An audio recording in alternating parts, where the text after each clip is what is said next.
Hello and welcome to the Writer's Wardrobe. I'm Loomis Lutnak, and this is episode 4. Before we get started, I'd just like to wish a cheeky happy birthday to my friend David. He's also a patron, so I like him twice as much these days. If you'd like to follow his example and support me in the podcast, head on over to patreon.com/Lutnak. That's patreon.com/LLUtnak. I'm here with a woman called Moira. Thank you for coming. I didn't have a choice. That's right, you didn't. Care to inform our audience why? Because I'm locked in a cage. Why are you in a cage, Moira? Because bloody Screecher put me in here and you keep me in here. Why don't you just open the cage yourself? You're a bastard. No, go on. I'm sure the audience would love to hear it.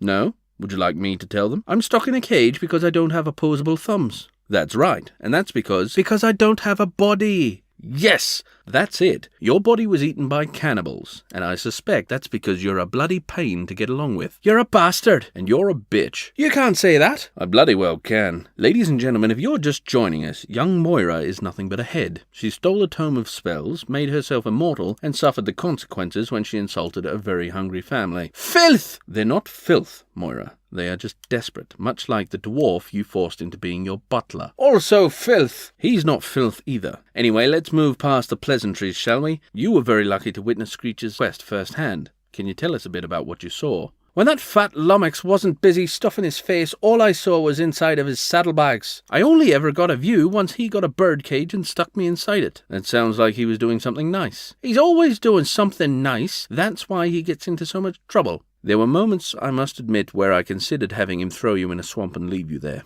Oh, you're too nice for that, aren't you? Oh, scribbly scribe. No, I'm not. He is, though. Lucky for you. Tell me about the gold coins. What about them? Well, you and your husband stole them, didn't you? Don't you mention him. Rakdanan, his name was. You don't have the right. Our friend Judda mentioned he'd seen the gold coins in the last episode. You must have smuggled them out through the sewers. I don't know that name.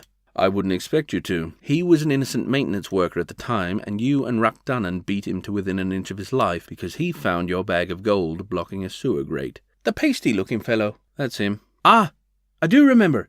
I asked Rakdanan to stop, but he wouldn't. He was taken with the gold fever, he was. No, he wasn't. He was. You were the leader, Moira. I know what really happened. To clarify, ladies and gentlemen, she had a body at the time. Filth! The only filth here is you. You had a supporting role in 100,000 words of storytelling, and you didn't do a single decent thing. I'd help if I had hands. It must be hard not being able to scratch an itch. How do you even eat? With my mouth? Where does it go? What kind of question is that? Well, it must come out somewhere. You mind your business! All right, moving on. How did you get your hands on that spell book? I don't know what you're talking about. Yes, you do. Now, stop being difficult. Fine. I got it from the wizard's hut.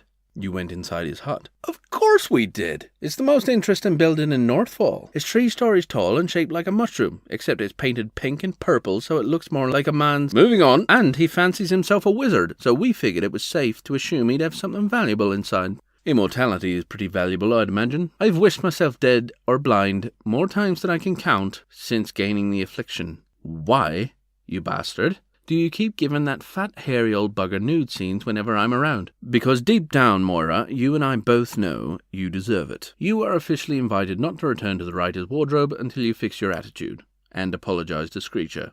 I'll do no such thing. If you become a better person, I'll give you your body back. You can do that. Of course I can. Can you take 20 years off as well? You betcha. All right, send me back and I'll show you I'm a changed woman. Oh, you're not showing up again for at least 3 books. But I'm a changed woman. You have to let me show you. You can plan on how to show me while I'm writing the next 3 books. You bastard! Yep. Filth! 4 books then. You can't do this! I can and I will. You're immortal. It's not like it'll make much difference to you. Ladies and gentlemen, thank you for listening to The Writer's Wardrobe. I'll be back next week.